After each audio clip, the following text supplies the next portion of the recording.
Hello everybody, class 8th की worksheet आ गई है बेटा। वर्कशीट नंबर 2 इंग्लिश की 14 सितंबर 2020। और अब हमारी सारी वर्कशीट्स हम लोग डालेंगे लेट्स इंग्लिश पर। और लेट्स इंग्लिश चैनल को सब्सक्राइब कर लीजिए ताकि हम आप सब वीडियोस को देख सकें। पोएम है the ant and the cricket, जो कि हमने लास्ट वीक भी पढ़ी थी वर्कशीट में। और वो आंट एंड द क्रिकेट में लिखा था एक लेज़ी क्रिकेट होता है और एक मेहनती हार्ड वर्किंग आंट होती है। और वो दोनों आंट पूरे गर्मियाँ मेहनत करती है ताकि सर्दियों में उसके पास बहुत सारा खाना हो और शेल्टर हो। और क्रिकेट क्या करता है, पूरी उसमें गाने गाता रहता है और खेलता रहता है और बिल्कुल भी पढ़ता नहीं है, बिल्कुल भी जोड़ता नहीं है अपनी सर्दियों के लिए, कोई भी काम नहीं करता है, मतलब बहुत केयरलेस होता है।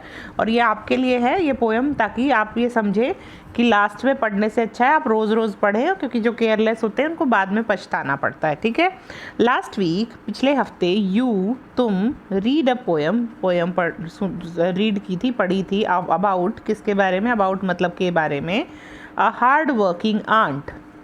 यहाँ पर आंट है नाउन और हार्ड वर्किंग है एडजेक्टिव। हार्ड वर्किंग आंट यानी मेहनती चींटी, एंड केयरलेस क्रिकेट, और केयरलेस होता है लापरवाह क्रिकेट के बारे में। नाउ थिंक ऑफ, नाउ मतलब अब, थिंक मतलब सोचो, ऑफ मतलब के, समवन मतलब किसी के, फैमिली मेम्बर या फ्रेंड के बारे में सोचो। Who has the following qualities, qualities मतलब गुण, जिनके अंदर जो मतलब जिनके, हैज़ द फॉलोइंग क्वालिटीज़ जिनके अंदर ये क्वालिटीज़ हैं। राइट हिज और हर नेम, उसका नाम लिखो इन द ब्लैंक खाली जगह में, एंड योर रिलेशनशिप और तुम्हारा रिश्ता, विद हिम और हर इन द ब्रैकेट्स, और उसका जो साथ जो आपका रिश्ता है उसको ब्रैकेट में लिखो। जैसे कि आपने हार्ड वर्किंग लिखना है, आपके घर में हार्ड वर्किंग कौन है, उसके जैसे आपकी मम्मा है हार्ड वर्किंग, तो आप यहाँ लिखेंगे मम्मी, क्या लिखेंगे, मम्मी। और हार्ड वर्किंग है कौन, तो मम्मी है, तो आप यहाँ लिखेंगे मम्मी और उनका नाम लिखेंगे। मम्मी का मान लो आशा है, कुछ भी नाम है, तो आप यहाँ मम्मी का नाम लिखेंगे और आपका उनसे क्या रिलेशनशिप है ये लिखेंगे। ठीक है। हार्ड वर्किंग आशा। पंचुअल, आपके घर में कौन है, आपका कोई दोस्त जो बिल्कुल टाइम पे आता है, हमेशा टाइम पे उठता है, टाइम पे खाना खाता है, तो उसका नाम लिखेंगे। जैसे कि मान लो आपके डैडी हैं, पंचुअल हैं बहुत। और यहाँ पर नहीं, डैड तो आपको ब्रैकेट में लिखना है, डैडी तो आपको यहाँ क्या लिखना है, यहाँ पर आपको लिखना है उनका नाम, जो कुछ भी है, आप कुछ भी लिख सकते हैं, किसी का भी नाम। एनर्जेटिक, यहाँ पर आप इन दोनों का मतलब समझ गए। हार्ड वर्किंग होता है मेहनती, पंचुअल होता है जो समय पर काम करने वाला, जो समय पर काम करता है उसको हम कहते हैं पंचुअल। एनर्जेटिक, एनर्जेटिक मतलब जोशीला, जो हमेशा एनर्जी से भरा हुआ होता है। आप किसी टीचर का, अपने दोस्त का, फ्रेंड का, किसी का भी नाम लिख सकते हैं जिसको एनर्जेटिक शब्द सुनकर जिसकी आपको याद आती है। हेल्पफुल, हेल्पफुल आपकी जो बहुत हेल्प करता है, मददगार होता है, हमेशा दूसरों की मदद के लिए तैयार होता है, उसके लिए। तो आप ये चारों शब्दों के सामने एक एक नाम लिखेंगे और उससे आपका क्या रिश्ता है, फ्रेंड है, दोस्त है,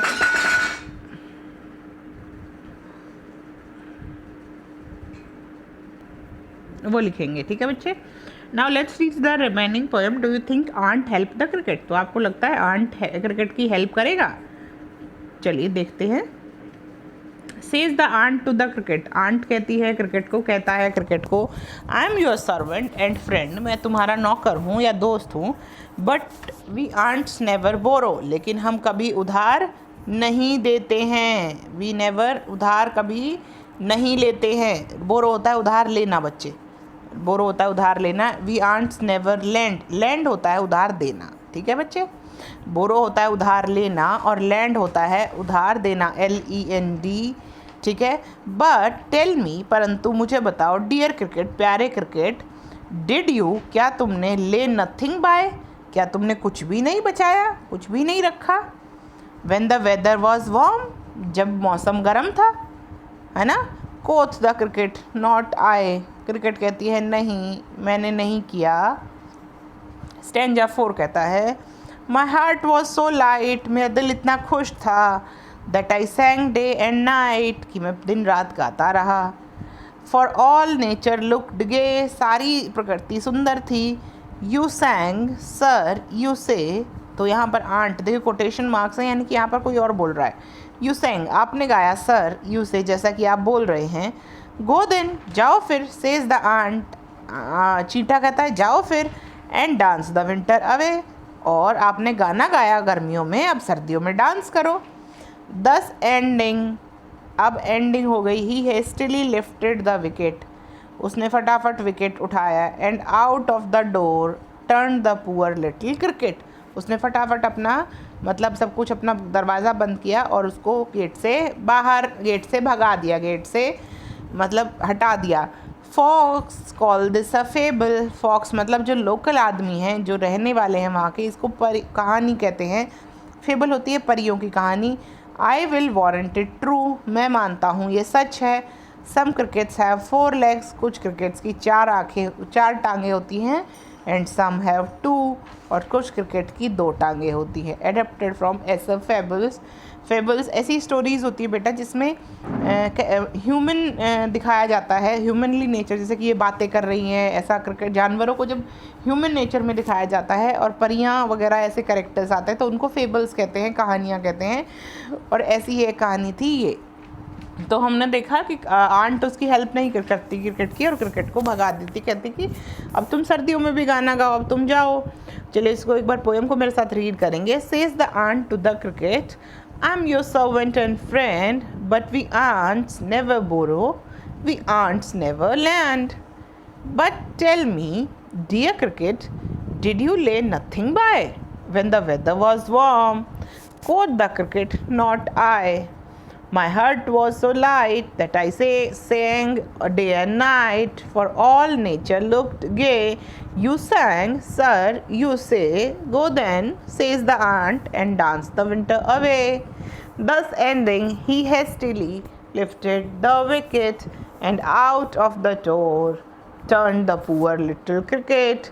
Fox called this a fable, I'll warrant it true. Some crickets have 4 legs and some have 2.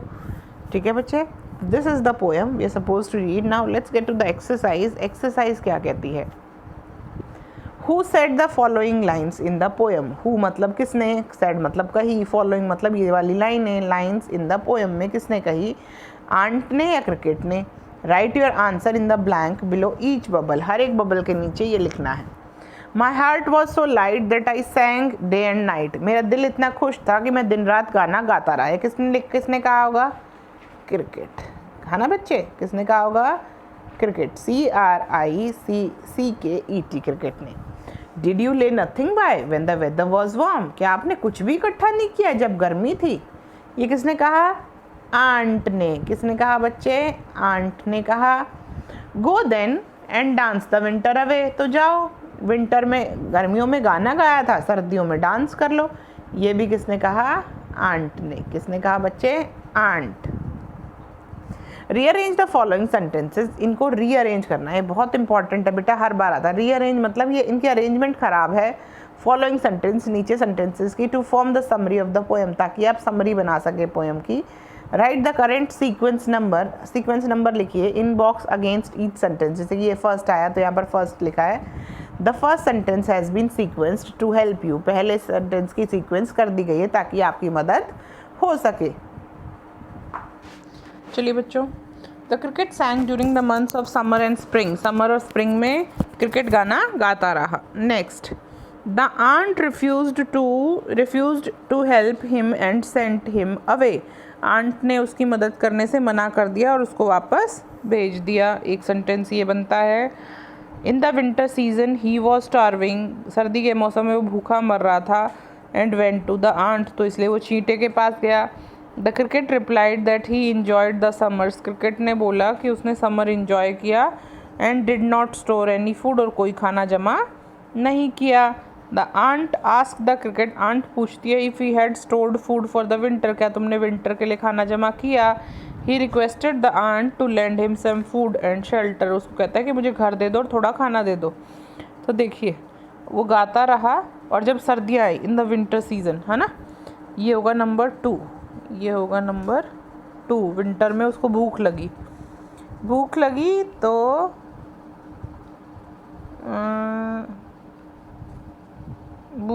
तो वो जाता है आंट के पास, है ना। तीसरा होगा ये ही, वो आंट के पास जाता है कि उसको खाना दे दो। आंट उसका पूछती है क्या तुमने खाना जमा नहीं किया। आंट पूछता है कि भाई तुमने खाना जमा नहीं किया।